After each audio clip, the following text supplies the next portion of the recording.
সর্বপ্রথম সেই আল্লাহ তাআলার শুকরিয়া যে আল্লাহ পাক হাজারো ব্যস্ততার মধ্য থেকে আমাদের কিছু মানুষকে সকাল সকাল আল্লাহর ঘরে জুমা মসজিদে আসার তৌফিক দিয়েছেন। সেই আল্লাহ তাআলার দরবারে লাখো কোটি শুকরিয়া জানাই। সবাই বলে আলহামদুলিল্লাহ। সাথে সাথে সেই বিশ্ব নবী মানবতার মুক্তির দিশারি যার সাফায়াত ছাড়া আমরা জান্নাতে যেতে পারবো না, সেই নবীর শানে আমরা সবাই বলি সাল্লাল্লাহু আলাইহি ওয়াসাল্লাম। এর সমস্ত সাথে সাথে যে সমস্ত লক্ষাধিক সাহাবীরা নবীর সঙ্গে জীবন দিয়েছেন ইসলামের জন্য, সেই সমস্ত সাহাবীদের আত্মার রূহের মাগফিরাত কামনা করে আমরা সবাই বলি আল্লাহুম্মা আমিন।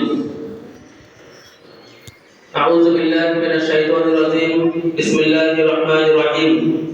আল হাক্কু মুতাকাসুর হাত্তা যুরতুমুল মাকাবির কাল্লা সাওফা তুআলামুন সুম্মা কাল্লা সাওফা তুআলামুন।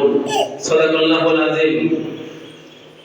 আমি সূরা তাকাসুরের 3-4টি আয়াত তেলাওয়াত করেছি, এর কিছু অর্থ বলে কথা শেষ করব ইনশাআল্লাহ।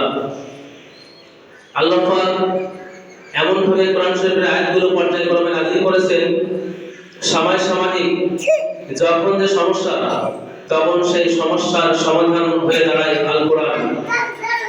এবং কিছু আয়াত মনে হয় যে এখন এই মুহূর্তে নাযিল হচ্ছে আমাদের জন্য, তার ভিতরে এই কোরআন শরীফের সূরা তাকাসুরের কয়েকটা আয়াত। এখানে আল্লাহ পাক বলতেছেন আল হাক্কু মুতাকাসুর। আল্লাহ এখানে বলতেছেন যে একে অপর থেকে চাওয়া পাওয়া ধান্দা তোমাদেরকে ভুলের মতো ফেলে রেখেছে।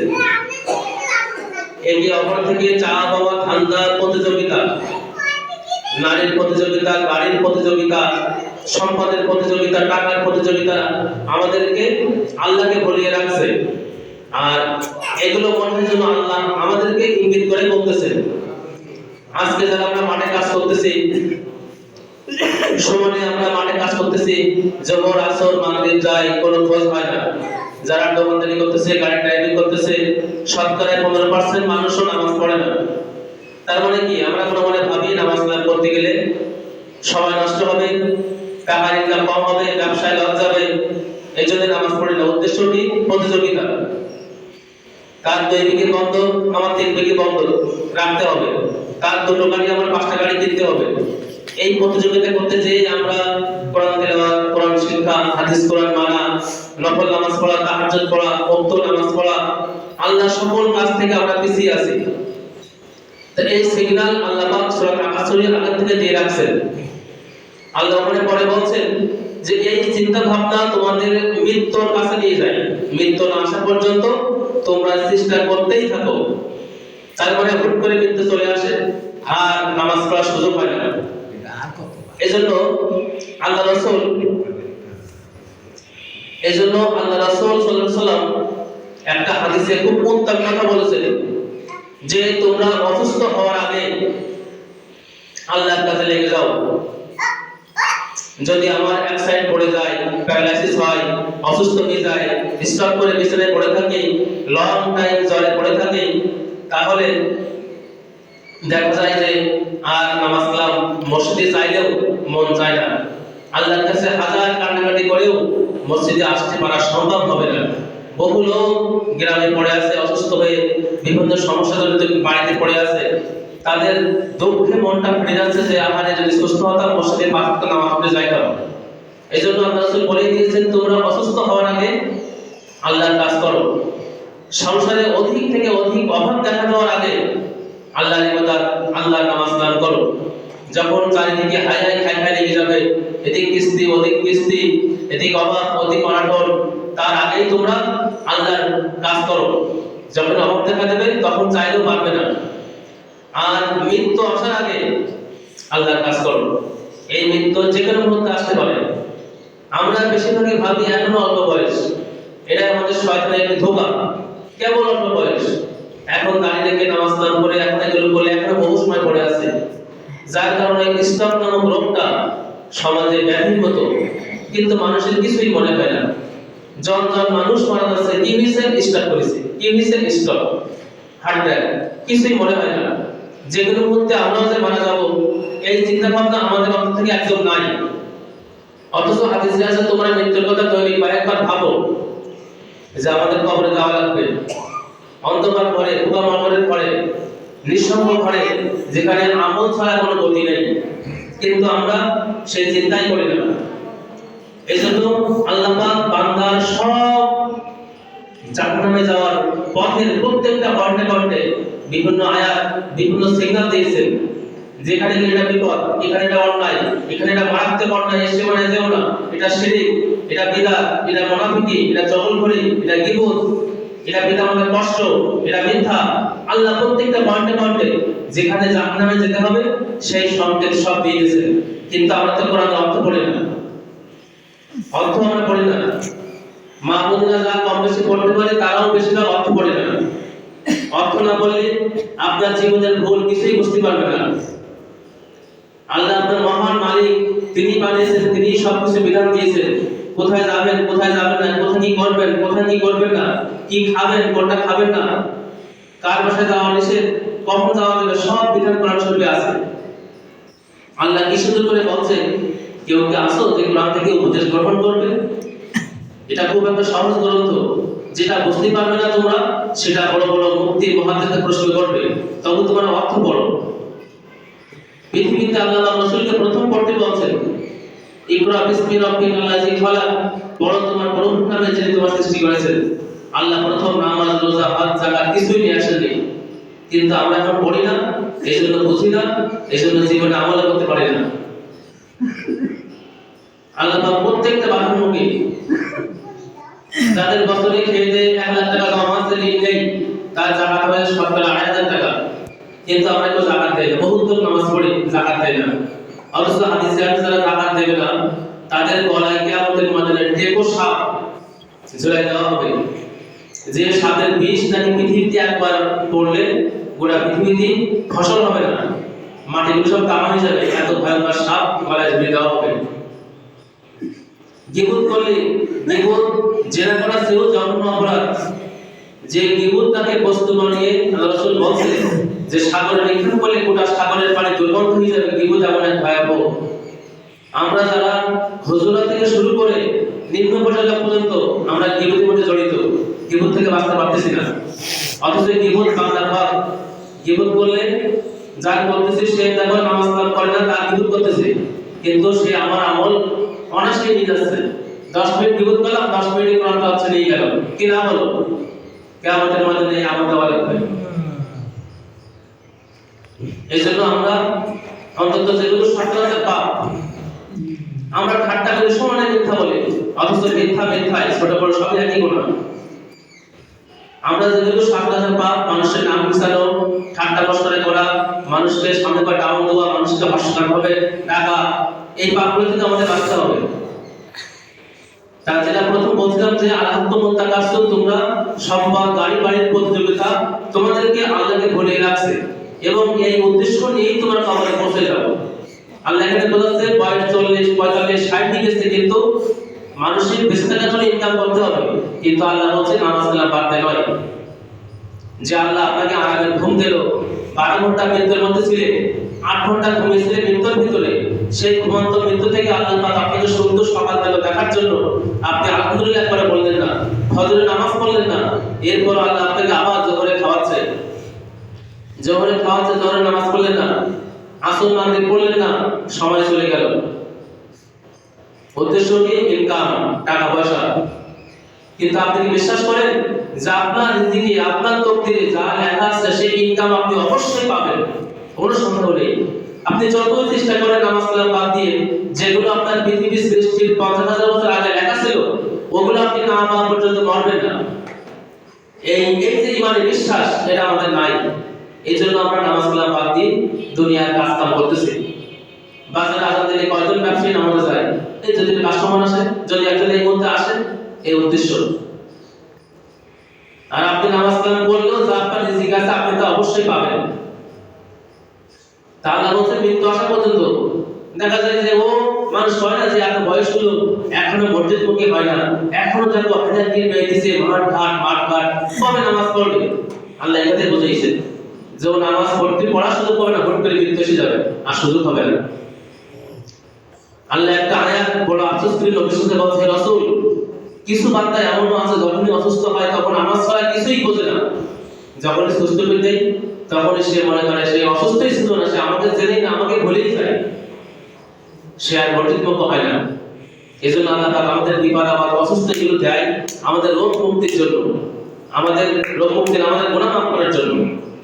হাদিসে আছে একটা কাটা করলো যদি আমরা ধৈর্য ধারণ করি এর জন্য আমাদের পাপ মাফ হবে, কারণ আমরা প্রতিটা মুহূর্তে পাপ কাজ করতেছি। আল্লাহ পাক দুনিয়াতে একটু কষ্ট, রোগ শোক, বিপদ আপদ দিয়ে আমাদের গুনাহগুলো মাফ করতে চায়। মেশকাত শরীফের হাদিসে আগে বললাম, যাদের পরিবারে স্ত্রীর জ্বর, শারীরিক সন্তানের জ্বর, তার মা জ্বর, বাপের জ্বর, বিপদ কাটিস না, এগুলো যদি সে কারোর কাছে প্রকাশ না করে আর হাই হাই হতাশগ্রস্ত না হয়, আল্লাহর কাছে সেজদা কাটাকাটি করে, কিয়ামতের ময়দানে সে গুনাহ মুক্ত অবস্থা আল্লাহর কাছে উঠবে। কারণ এই পরিবারে যে এতগুলো তার মাথা বিপদ দিছে, সে ধৈর্যের সাথে কাউকে প্রকাশ না করে আল্লাহর উপরে দয়া জানানি ধৈর্য ধারণ করি, আল্লাহর কাছে নামাজ আলি যাচ্ছে। আই নবী গাই সাইয়েদ আমাদের বলল যে 18 বছর পোকা হয়েছিল, একদিনের জন্য বলেন আল্লাহ আমাকে সুস্থ করো, এটা বলেনি।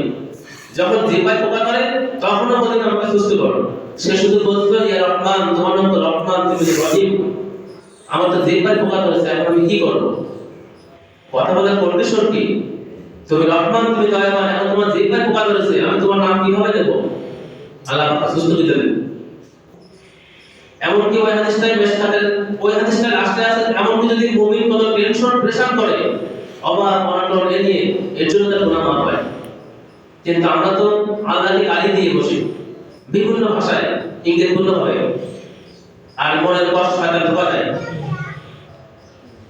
এজন্য ওই সূরা কাফার শরীফ পরে আল্লাহ বলেন যে কিয়ামতের ময়দানে প্রত্যেকটা নিয়ামত সম্পর্কে হিসাব দেওয়া হবে। ওদের একটা হাত নেই, আমাদের সুন্দর হাত আছে, এই নিয়ামতের ভেবে দেওয়া লাগবে। অনেকে সব সুস্থ কথা বলতে পারে না, আমরা পারি, আমাদের চোখ সুন্দর, চুল, দাড়ি, হাত পা সব সুন্দর, প্রত্যেকটা নিয়ামত, এই নিয়ামতের ভেবে দেওয়া লাগবে। কারণ এটা আল্লাহ আমাদের হাত দেয়নি, পা দেয়নি, চোখ দেয়নি। আপনারা ইউটিউবে দেখেন এখন কত প্রজাতির ফকির আছে, কিন্তু আপনি আমি সুস্থ, আমরা মনে করি নিয়ামত মানে কোটি টাকা সম্পদ, এই নিয়ামত না। সুন্দর স্ত্রীটা নিয়ামত, সুন্দর সন্তান নিয়ামত, চাইতে হয়তো সন্তানটা প্রতিবন্ধী, আপনার আল্লাহ সুস্থ সন্তান দিয়েছে, আপনি কি একদিনও দোয়া করে নামাজ পড়েছেন শুকরিয়ার জন্য যে আল্লাহ আমার সন্তান সুস্থ হয়েছে? আল্লাহ শুকরিয়ার বান্দা খুব পছন্দ করে। আল্লাহ কোরআন শরীফে বনী ইসরাঈলকে বলতে, হে বনী ইসরাঈল, তোমরা যদি নামাজ পড়ো আর সকল কাজে আমার শুকরিয়া করো, আমি তোমাদের নিয়ামত বাড়িয়ে দেব, আমার শুকরিয়া করে দেব। এই যে মসজিদে আসছে, সেদিন একজন চুল কাটতে মারা গেছে, চুল কাটতেছে কাটতে ওইখানে ডেট। এই যে মসজিদে আসছি, বেরোলাম আলহামদুলিল্লাহ, ভাত খাতে বসে বললাম আলহামদুলিল্লাহ, বাজারে যাচ্ছে বিসমিল্লাহ বেরোলাম আসলাম আলহামদুলিল্লাহ, এর জন্য আল্লাহ আমাকে দিবাত দেয়। ধান কাটতে গেছি বিসমিল্লাহ, কাজ শেষ আলহামদুলিল্লাহ, এর জন্য আমার হাত হাতগুলো কাটে নেই। সবজি কাটতে বসে বিসমিল্লাহ, কাজ শেষ আলহামদুলিল্লাহ, এর জন্য যা আল্লাহ অনেকে বসা অবস্থায় ওইভাবে স্টার্টে মারা আছে, হাত কাটতেছে, এটা তো শুকরিয়া। শুকরিয়া মানে শুধু ভাত খাওয়া আলহামদুলিল্লাহ এটা না, সকল কাজ শুরু থেকে লাস্টে আলহামদুলিল্লাহ। ঘুম থেকে উঠছি আলহামদুলিল্লাহ, কারণ কি আমার পরিবার সুস্থ আছে, আমি সুস্থ আছি, আল্লাহ শুকরিয়া। আল্লাহ আমাদেরকে এই প্রতিযোগিতা, আমাদের প্রতিযোগিতা তৌফিক দিক। আমরা আছি দুনিয়ার প্রতিযোগিতা নিয়ে, আর সাহাবারা নবীরা ছিল আমাদের প্রতিযোগিতা নিয়ে। দান সাদাকা আমরা গীবত, ঠাট্টা করে মিথ্যা, এই অশ্লীল পরচর্চা বাদ দিয়ে প্রতিদিন সকালে কোরআন শরীফ পড়ব। আল্লাহ রাসূল বলেন যে ঘরে সকালে কোরআন তেলাওয়াত হয় অথচ সে ঘরে আল্লাহর রহমত থাকে।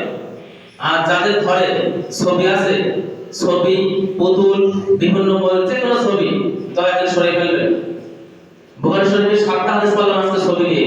রাসূল সাল্লাল্লাহু আলাইহি ওয়াসাল্লাম একজনের বাসায় গেছেন, যে দেখে সে খাতায় খোলা আছে, খাতায় খোলার ভিতরে একটা ছবির রাসূল মুখ ঘোরালেন, বুঝতে পারলেন যে রাসূল রাগ করেছেন, সে খাতাটা ছিঁড়ে ফেলেন। আর ঘরে একদিন গেছেন, যে দেখছে ঘরের ভিতরে ফুল লাগানো, ফুলের ভিতরে বিভিন্ন ছবি দিয়ে টাঙানো আছে, রাসূল বলছেন ওটা সরাও। তখন তো এভাবে ছবি ছিল না, বিভিন্ন সিনেমার মাধ্যমে ছবিকে তারা বোঝাতো।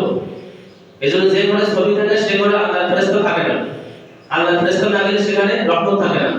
যে ঘরে সারাক্ষণ গান বাজনা বাজতেই থাকে, বাজনা যে হারাম এটা আমাদের কিছু মনে হয় না এখন, সুদ ঘুষ যে হারাম কিছু মনে হয় না। রাসূল বলি গেছেন শেষ জামানায় মানুষের কাছে পাপ পাপ মনে হবে না, তারা অনায়াসে সুদ খাবে, অনায়াসে ঘুষ খাবে, অনায়াসে গান বাজনা হালাল মনে করবে, সেখানে ফেরেশতা যায় না।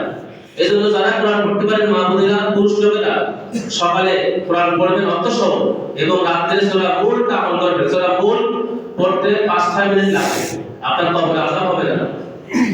শুক্রবারে কিন্তু কবরে আযাব নেই, পেটে ব্যথার কিন্তু কবরে আযাব নেই, আর সূরা মুলক যে রাত্রে পড়বে তার কবরে আযাব নেই। এই সূরা মুলক তার সঙ্গে লড়াই করবে, এমনকি বলেছে হাসরের ময়দানে পর্যন্ত সূরা মুলক কথা বলবে, বস্তু হয়ে কথা বলবে। সূরা মুলক এমনটা সূরা। আর যখনই কাজ কাম করবেন, রান্না বান্না করবেন, সারাক্ষণ মুখে আস্তাগফিরুল্লাহ সুবহানাল্লাহ আলহামদুলিল্লাহ জিকির করবেন। এক সাহাবী এসে বলছেন, আমার রাসূল আমার কিছু মনে থাকে না, আমার এমন আমল শেখাই দিন যা আমি আমল করলে সহজে ভেস্তে পারছি হবো। আল্লাহ রাসূল বললেন, তোমার জিহ্বা দিয়ে জিকির করে তোমার দিলটা ভিজিয়ে রাখো। আমি কি সারাক্ষণ জিকির করবে? হ্যাঁ, তুমি চলতি পথে কাজের পাতে পাতে তুমি আল্লাহ জিকির করো, তোমার মাথার ভিতরে শয়তানে ঢোকা দিতে পারবে না। কিন্তু আজকে আমাদের মুখে যত ফাহিশা গল্প, একসাথে যদি জমে যায়, কাজে যায়, কোথায় কি করেছে, কোথায় কি খারাপ কাজ, সেইসব গল্প আমরা তৈরি করি।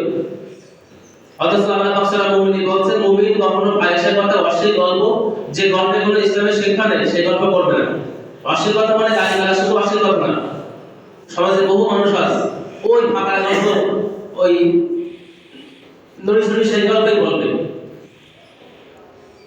আল্লাহ পাক আমাদের প্রতিযোগিতার তৌফিক দিক, অভাবে অনটনে দান দেওয়ার তৌফিক দিক। আমরা আমাদের সচ্ছল দান করো, রাসূলুল্লাহ আমাদের সচ্ছল না, যখন হবে তখন কিছু দান করো। আমি আল্লাহ হালাল দান, আল্লাহ তাআলা হালাল দান টাকাতে গ্রহণ করি এবং এই দানটাকে আমি লালন পালন করি। মুসলিম শরীফে হাদিস আছে পড়ছে, আমি হালাল দান 1 টাকা হলো আমি জান্নাতে নিয়ে আল্লাহ বলেন এই দান লালন পালন করি, বড় করি, এমনকি কিয়ামতে উহুদ পাহাড়ের মতো দানটা হয়ে যাবে হালাল দান। তা আমরা কম বেশি অভাব এবং সাশ্রয় দান করব, চেষ্টা করব নামাজ পড়া। আর নামাজ পড়ার সাথে সাথে যে কি যাকাতের হক আছে, ঋণ দান শোধ করি, 1 লাখ টাকা জমা যাকাত দেবেন। সাধারণ দান নফল দান, যাকাতুল ফরজ। আর যেগুলো বড় পাপ, বিশেষ করে গীবত, মিথ্যা, এগুলো পরিহার করব আর ধৈর্য ধারণ করব। আর চেষ্টা করব সন্তানগুলোকে আল্লাহর পথে চলানোর। আল্লাহ হাফেজ। আসসালামু আলাইকুম ওয়া রাহমাতুল্লাহ।